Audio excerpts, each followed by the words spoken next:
today we'll be talking about a book, The Body Keeps a Score, written by Dr. Bessel van der Kolk, and this book is based on how trauma actually affects your body, your mind and your brain. उनमें से हो जिनको लगता है कि time सब कुछ ठीक कर देता है, टाइम हील्स एवरीथिंग, तो ये वीडियो आपके लिए है, क्योंकि ऑथर ने इस बुक में मेंशन किया है कि time exactly doesn't heal everything because the body is storing the trauma and the stress that you have been through.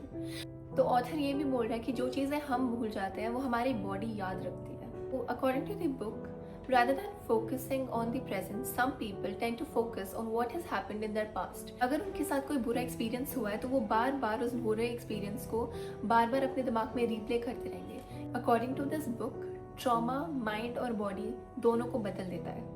Before the book was released, it was understood that trauma is only because of the psychological issues. इस book के बाद हमें ये समझ आया कि जो problems या ट्रॉमा है उसका बहुत ज़्यादा फिजियोलॉजिकल भी रिस्पॉन्स आता है। बचपन में हम बहुत सारे एक्सपीरियंसेस से गो थ्रू करते हैं, बट डीप डाउन हमें ये समझ नहीं आता कि उन छोटे छोटे एक्सपीरियंसेस का हम पे कितना बड़ा असर होता है और कितना डीप असर होता है। उन सब एक्सपीरियंसेस का बहुत बड़ा इम्पैक्ट होता है हम पे, चाइल्डहुड में भी और अडल्टहुड में भी। The emotional part of the brain just shuts down. So this is a mechanism of the brain and it is the easiest way to get out of the situation that time. But as time passes, the trauma gets stored in the body. Even though उस time पे आपने कुछ feel नहीं किया होगा, आपकी body respond नहीं की होगी, आपके इमोशंस आपको कुछ फील नहीं हुआ होगा कि आपको कैसा फील हो रहा है, the time when you are facing trauma, there are high chances that you turn emotionally numb and you stop feeling anything. As the time passes, the body starts showing responses because the body stores the trauma. हर एक muscle में, हर एक tissue में trauma store होता है और बहुत important है कि हम उस ट्रॉमा को रिमूव करें हमारी बॉडी से, so that we get out of the traumatic energy in our body. अगर हमारी बॉडी में ज़्यादा ट्रॉमेटिक एनर्जी रहेगी, हमारा ब्रेन फ्लेक्सिबल नहीं रहेगा, वो स्टक रहेगा, हमारी बॉडी स्टक रहेगी। हम कोई पैटर्न्स करेंगे जो हमारे लिए हेल्दी नहीं है, हम ऐसी हैबिट्स में चले जाएंगे जो हमारे लिए अच्छी नहीं है। We get stuck in unhealthy patterns if our body is in trauma. आपके दिमाग में अभी आपको कुछ याद नहीं होगा क्योंकि आपका दिमाग वो भूल चुका है। That memory is stored in your subconscious now, so when the memory goes to your subconscious, you are not aware of it in your conscious mind. But आप ऐसे कुछ पैटर्न्स एक्सपीरियंस कर रहे होंगे। जो एक हेल्दी ब्रेन होता है वो फ्लेक्सिबल होता है और वो बहुत सारे चैलेंजेस फेस कर सकता है। इट इज़ वेरी अडेप्टिव, वो बहुत सारे सिचुएशंस में अडेप्ट कर सकता है।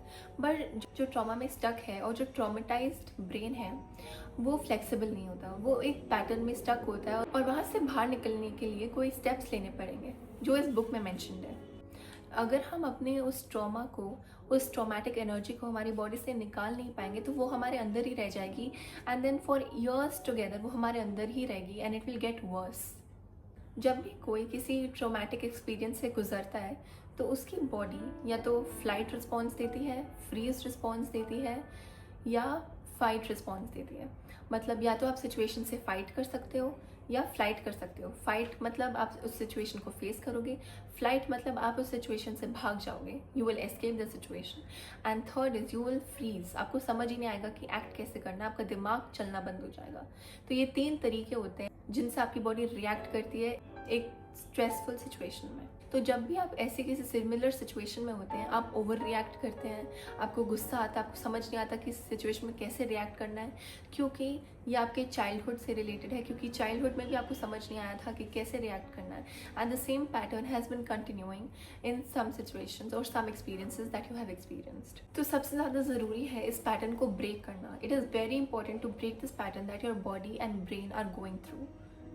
आपको पता भी नहीं चलेगा कि आप ये एक्सपीरियंस कर रहे हो क्योंकि ऊपर ऊपर से सब ठीक लगता है, बट अंदर ही अंदर आपकी बॉडी अभी भी उस एनर्जी में ही अटकी हुई है। So it's very important to come out and remove that energy from yourself, your body, your mind. Book में ऑथर बार बार मेंशन करते हैं कि जो भी आपने अपने चाइल्डहुड में फेस किया है, वो कोई भी प्रॉब्लम हो सकती है, कितने भी एक्सपीरियंसेस हो सकते हैं, जो भी आपने फेस किया, छोटी या बड़ी, वो आप पे लॉन्ग लास्टिंग इम्पैक्ट छोड़कर जाता है।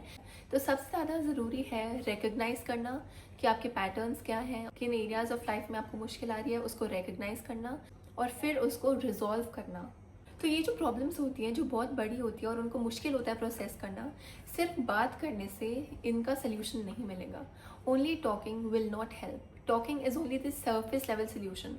आपको थोड़ी देर के लिए अच्छा लगेगा, अगर किसी दोस्त से बात करोगे, किसी से भी बात करोगे, आपको थोड़ी देर के लिए अच्छा लगेगा, because relieve your brain for some time. But to resolve and recover yourself completely and come out of the traumatic energy completely, you need to try some other techniques.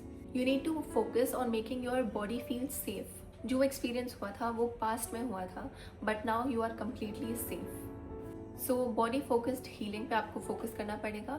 First is deep breaths, second is yoga, and third is somatic experiences.